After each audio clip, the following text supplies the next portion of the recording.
এই বিএনপির রাজনীতি করে বিদায় আমার বাবাকে নদীর ফলক পুত্রা খেত এনাম রাতের বুটের এনাম আমার বাবাকে নির্দ্বিধায় দুই হাত কেটে বিচ্ছিন্ন করে হয়ে উল্লাস করে। ফাঁসি চাই, ফাঁসি চাই, ফাঁসি চাই, ফাঁসি চাই, এনামের ফাঁসি চাই, ফাঁসি চাই, ফাঁসি চাই, ফাঁসি চাই, ফাঁসি চাই, এনামের ফাঁসি চাই। আমাদের হারাবার কিছু নাই, আমাদের যা হারার হারিয়ে ফেলেছি 17 বছর আগে। আমার বাবার একটা দোষ, আমার বাবার এই হাত দিয়ে শহীদ প্রেসিডেন্ট জিয়াউর রহমানের সাথে আমাদের কি ইতিহাস বলে 2 বার হাত মিলিয়েছিল। হাত বিচ্ছিন্ন করে কবজ কেটে ফেলছে। তারপর আমার বাবাকে অনেক অত্যাচার করছে। 24 সালের রমজান মাসে টেকনাফ উপজেলা ফুটবল দলের সদস্য টেকনাফ নাজিরপাড়ার কৃতি সন্তান এই জুবাইরকে ইফতারের পর এনাম ফেরোজ নজমুদ্দিন কায়েস মাহসন পদাফুলা সহ সবাই মিলে তার বাড়িতে প্রবেশ করে এনামের নির্দেশে এই জুবাইরকে হত্যা করে। এনামে কতক্ষণ খুনি করছি দে কতক্ষণ মারা করছি দে বেকিনে দাম এটা অনেকে রুপিন না পারে একমাত্র বদি সাগর বলি বাজকল আর ভাই জুবাইর করে ইফতার মানে আর একসাথে মুহারা ভাই আমরা ইফতার করছি গত রমজান 18 দিন মুহারা ভাই ইফতার করছি ইফতার শেষ পর্যায়ে আয়ে বহুত দূরে আয়ে বলি কোনো হত্যা ছাড়া আর ভাই রে এই এনামে নিজের হাতে গুলি করে দিয়ে বাজিব কলাই কিন্তু এক বিন্দু কথা হয়ে তারা হয়তো আটকাই গেলাই অত দেশ আনা করছি অত এলাকা ত্যাগ করা হয়েছি এন্ডিলাপো মানুষ বাজিও করা হইয়ে তোমরা জানেন কিভাবে আর ভাইয়ের হত্যা করছি দে কোনো দোষী ছাড়া কেউলা করছি দে আর বুঝিন না মানে বাজিও তার উচ্ছেদ বিচার চাই প্রশাসনের থেকে আমরা উচ্ছেদ বিচার চাই তার ফাঁসি চাই এনামের ফাঁসি চাই। বাংলাদেশের বহুল প্রতীক্ষিত ঘটনা কমিশনার একরাম থেকে শুরু করে আমার আব্বু জনাব আলহাজ সিদ্দিক আহমদ এছাড়াও সাবরাঙ্গের রিক্সা চালক থেকে শুরু করে যে ঘটনাগুলো বললে আজকে এখানে দিন থেকে রাত হয়ে যাবে। সর্বপ্রথম 2018 সালের যখন বাংলাদেশে মাদক বিরোধী অভিযান শুরু হয় তখন এই নাম যে 73 জন স্বরাষ্ট্র মন্ত্রণালয়ের তালিকাভুক্ত মাদক কারবারের তালিকা স্বরাষ্ট্র মন্ত্রণালয় পাবলিশ করেছিল, সেখানে সে 8 নম্বর ছিল।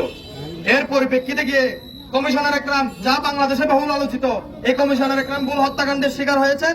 মূলত এনামুল হকের প্রেক্ষাপটে এনামুল হকের কারণে কমিশনার একরাম হত্যাকাণ্ডের শিকার হয়েছেন এবং সেটি ভুল বলে তৎকালীন যে স্বরাষ্ট্রমন্ত্রী ছিলেন তিনিও স্বীকার করেছেন। এছাড়াও গত 26 নভেম্বর 2022 সালে প্রকাশ্যে দিবালোকে দিন দুপুরে আমার বৃদ্ধ পিতা আলহাজ সিদ্দিক আহমদকে সে গতিরোধ করে, যার সিসিটিভি ফুটেজ আমার আছে, যেখানে সে দাওয়া করে নিয়ে গিয়ে নাজিরপাড়া রাস্তার মাথায় ফেলে দিয়ে গাড়ি থেকে নামিয়ে 2 হাত কেটে নিয়েছে। যেটি আমি নিজে বাদী হয়ে মামলা করেছি, যে মামলা করার জন্য আমার দিনকে রাতকে দিন করতে হয়েছে। 3 দিন আমি ঘুরেছি, মামলা করতে পারিনি। অনেক ত্যাগ তিতিক্ষার পরে এই মামলা এন্ট্রি করতে সক্ষম হয়েছিলাম। এছাড়াও 2014 সালে একজন রিক্সা চালক এনাম তখন রিক্সা ভাড়া দিত, সেই রিক্সা চালককে সে তার ভাড়া না দেওয়ার কারণে দৈনিক 50 টাকা মজুরি দিয়ে সে রিক্সা ভাড়া নিত। সেই রিক্সা ভাড়া 50 টাকা না দেওয়ার কারণে সে তার 4টি আঙ্গুল কেটে নিয়েছে, যা ইতিমধ্যে সোশ্যাল মিডিয়াতে ভাইরাল।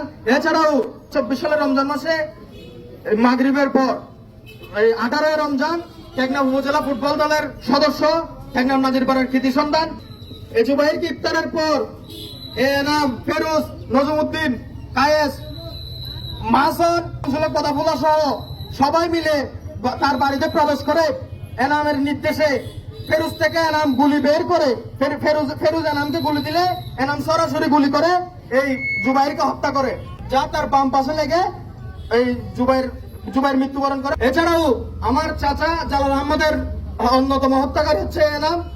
আমরা তৎকালীন সময়ে এই মামলায় তাকে আসামি করতে পারিনি কোনো এক বাধার কারণে, বর্তমান প্রেক্ষাপটে তাকে সেই মামলায় আমরা আসামি করতে পারবো বলে আশাবাদী। এছাড়াও তার বিরুদ্ধে 41টির অধিক মামলা আছে।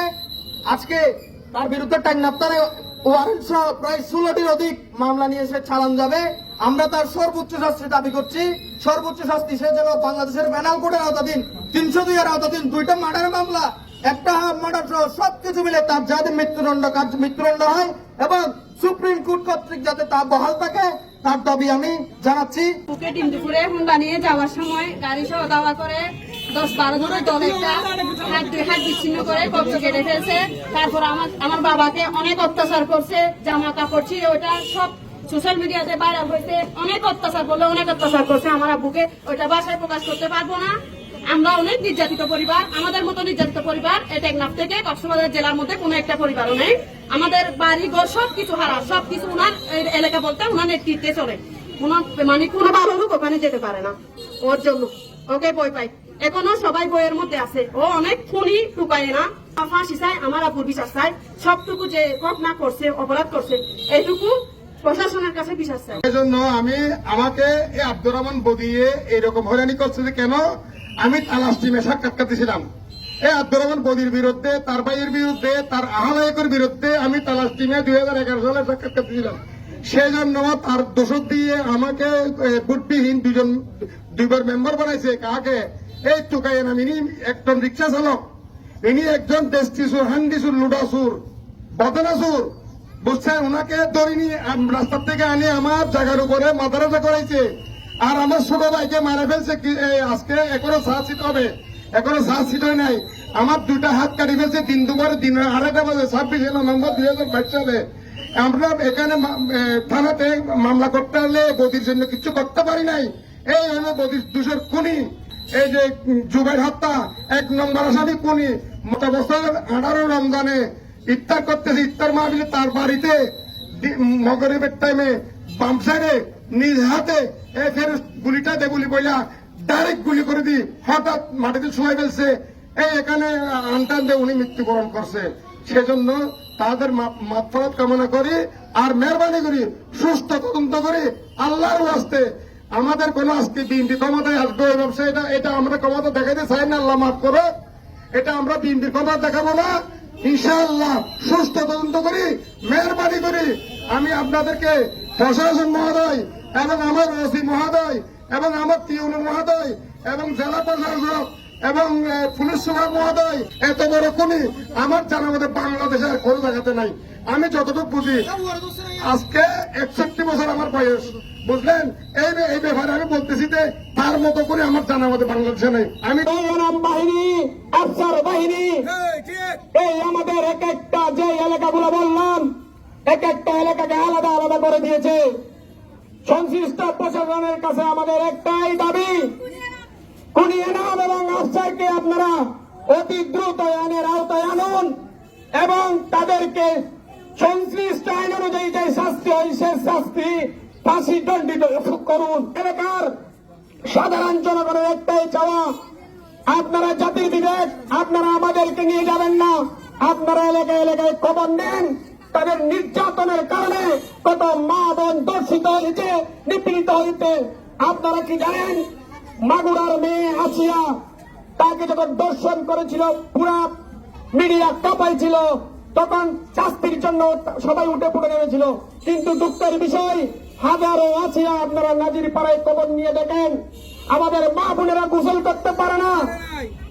ওনার ভিডিও ফুটেজ, ওনার যদি এনারের মোবাইল, আফসারের মোবাইল যদি আপনারা যদি জব্দ করতে পারেন, পর্যাপ্ত ডকুমেন্টস থাকবে যেগুলো নারী দর্শিত করেছে।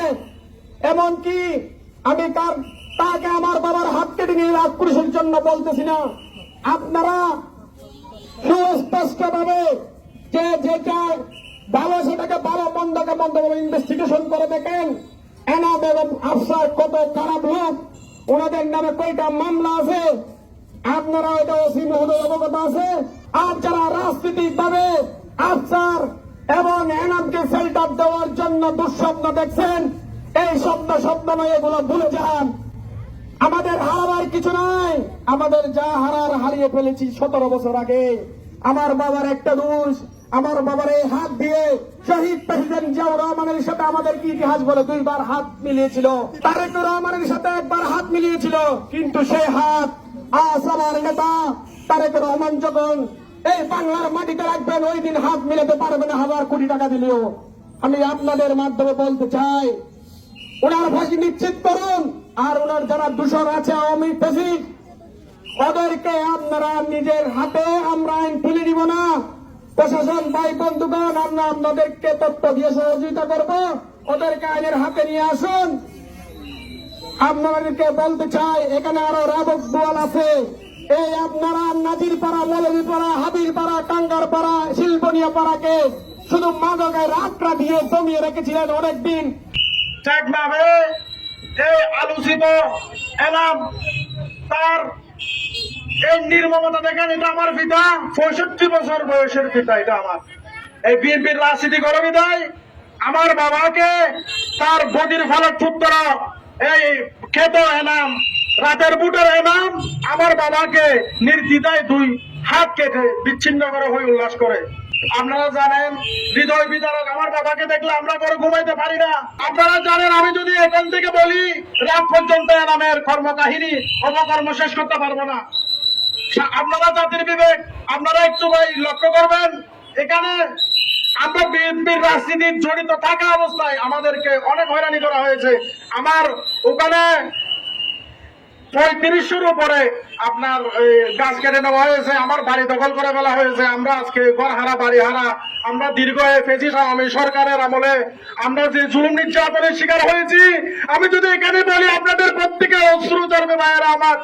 আপনারা জানেন আমাদেরকে যে নির্যাতন করা হয়েছে, আমার বাবার হাত কেটে ফেলার পরে এই ফেসিস্টের যখন প্রশাসন ফেসিস্টের ছিল তখন আমরা মামলা করতে পারিনি। আমরা দাঁড়ে দাঁড়ে ঘুরে কোন মামলা করতে দেয় না আমাদেরকে। আমরা কোর্টের হ্যান্ড ওভার করে কোর্ট থেকে মামলা করে আমাদেরকে আমাদের এই বাবার মামলা এফআইআর করা হয়েছে। আমরা এতই নির্যাতিত ছিলাম, বলার ভাষা নেই, আমরা বলার ভাষা হারিয়ে ফেলেছি। আমরা সংশ্লিষ্ট প্রশাসনকে ধন্যবাদ জানাই।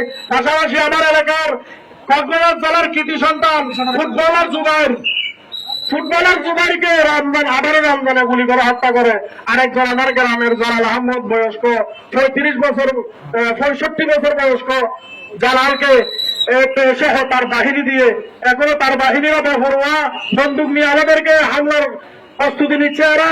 আমি এই সংশ্লিষ্ট প্রশাসনকে অনুরোধ করবো, আপনারা যত দ্রুত তার বাহিনী, তার কিশোর গ্যাং বাহিনীকে আপনারা যত দ্রুত গ্রেফতার করে তাদেরকে আইনের কাছে সুবদ্ধ